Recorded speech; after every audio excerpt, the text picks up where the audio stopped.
All right, guys, welcome back to the channel. I wanted to show you guys this video of Matt Walsh speaking before the State House Health Committee on the Youth Gender Bill, HB1. Now, this was a very interesting discussion. Some of the reps took him serious, like this one here. Others just thought he was a right-wing troll coming down to get clicks. But I'll show you guys this video right now. Don't forget to like, comment, share, and subscribe while we're watching. Now, let's roll it.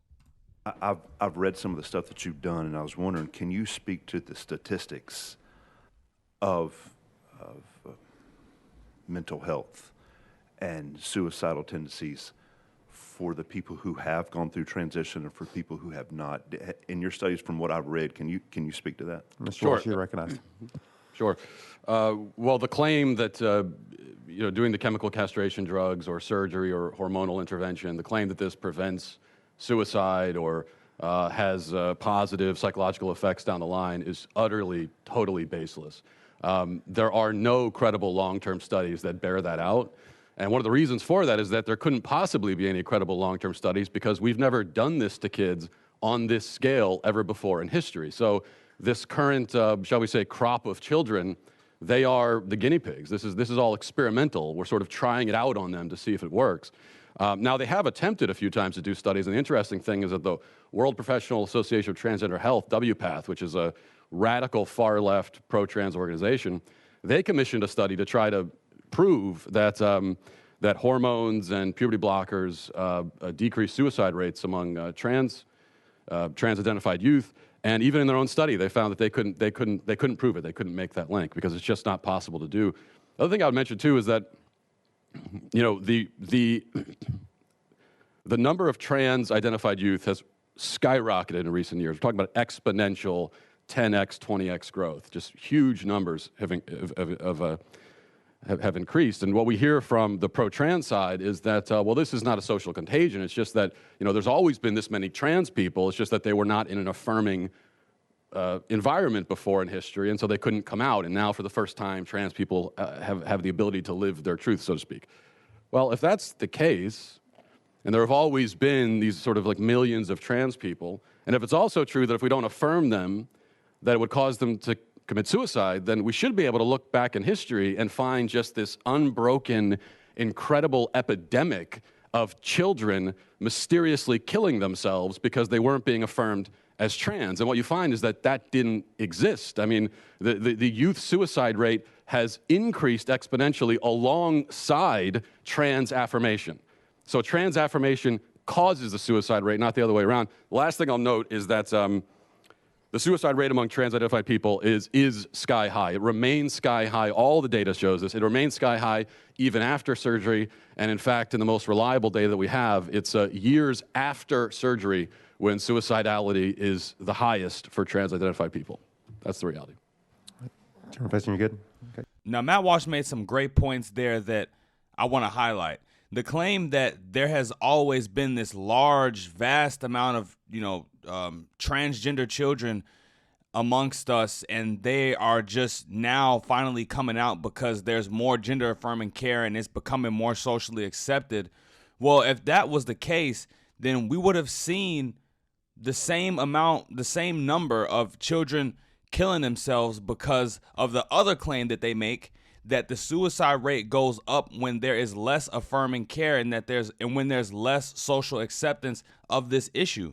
But that's just not what we've seen historically. We've seen this number in trans kids rising and rising in such a small amount of time. This is something that has become a fad amongst people. You got teachers pushing it to kids. You got kids pushing it on kids. You got TV programs pushing it on kids. It's just not genuine to me if you ignore all of the outside forces and social agenda pushing that leads kids to think that this is the route that they need to take or that this is who they are, a transgender youth. Okay. Any further questions for Mr. Walsh while we're out of session? Mr. Hammer, Representative Hammer. Thank you. Thank you, Mr. Walsh. I found it interesting. One of our people testified today that they had their gender affirming surgery at 16. And I know you in former comments mentioned this on your blog. At about 16, you're an adult who is mature and can make decisions. you're that at 16. I don't care what anybody says. Even going so far as to say, 16 people when you're 16, you should be married and could be pregnant or should be pregnant. So I'm curious if 16 is an adult in your view. Why does this bill have the minor defined as 18? Mr. Walsh, you're recognized. Yeah, that's a hit piece you took from Media Matters, from something when I was a radio host 13, 14 years ago, in my early 20s. It's also not an accurate reflection of what I actually said. I was talking about the fact that people tended to marry young historically, and that's all that was about. How does that relate to this subject? Just curious of your definition of if you feel like people are adults at 16 should. Well, people are should adults this- at 18, but actually your brain is not fully developed until you're 25. So we should be having a conversation about whether we should even be doing these surgeries to people at 18. But certainly before 18, it's absurd. I mean, do you think that a 16-year-old can meaningfully consent to having their body parts removed? Do you? No? And silence in the room. Now, that was a clear moment from that Democratic rep where he set that up as a gotcha moment. He thought that was going to stop Matt Walsh right in his tracks. Now, I don't need to defend what Matt Walsh said 10 or 13 years ago. I would need to go back and listen to the actual conversation and know the context behind it. People lived what we would consider today as an accelerated life, but they also died quicker as well. People didn't used to live as long as they live today. So getting married and having children at a younger age, again, that was the normal way of life. But what he did there was conflate issues, and instead of genuinely asking Matt Walsh a serious question, he tried to go for a gotcha moment. And then when Matt Walsh did a gotcha on him right back, he fell flat on his face and didn't even have a rebuttal. But let's continue. We do not. Yeah, we ask the questions. It's not. It's. Representative Hammer, you are recognized. No more questions. Okay. Representative Clemens, you are recognized. Yeah, thank you, Mr. Chairman. Can you give us a summary of your educational background or your healthcare education experience? Mr. Walsh, you are recognized. My experience in healthcare? Your educational background. I'm just curious. You've testified as to a lot of your own research. So I'm curious for what purpose you do that and what background you have to qualify you to speak to that. Well, my Mr. background Walsh. that qualifies me to speak to this is that I'm a human being with a brain and common sense, and I have a soul. And so, therefore, I think it's a really bad idea to chemically castrate children. That is my experience. Also, I did. Now, it's true. I didn't go to college, but I did go to school long enough to learn how to read, so I can read the data for myself, and that's exactly what I've done. Representative Clemens, you are And recognized. for what purpose do you conduct your research and use this brain of yours? Mr. Walsh, you are recognized. I use it for the purpose of trying to protect children from being castrated and mutilated. That's one of the things I try to do. You don't use it to. Clemens. Thank you, Mr. Chairman. You don't use it to get clicks on your Let's state that. publication. Well, are you using it right now to try to get clicks with this interaction? On. No, I really like the Mr. idea Walsh.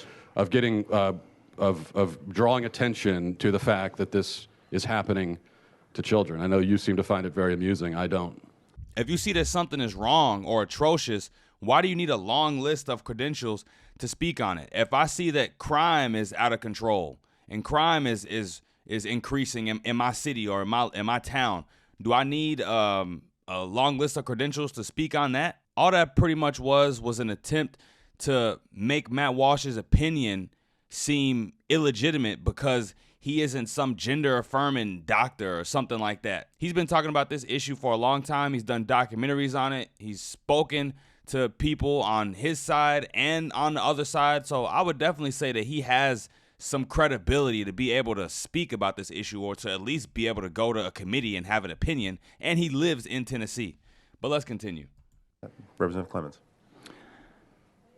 Well, you made a lot of misrepresentations and characterizations in your comments, so I think it's fair for me to question your background. What did I And your mischaracterize? let me finish, please. You are recognized, Representative Clemens. You know, if you're going to come before a committee and make mischaracterizations and misrepresentations, it's fair game for us to ask you your educational background and your foundational knowledge for making such characterizations. That's my point. So I'm curious about you speaking to the development of the human brain by the age of 25. I seem to recall you advocating on behalf of firearm possession at the age of 18. Do you think that's appropriate? Let's stay on the bill, please. That's all I got.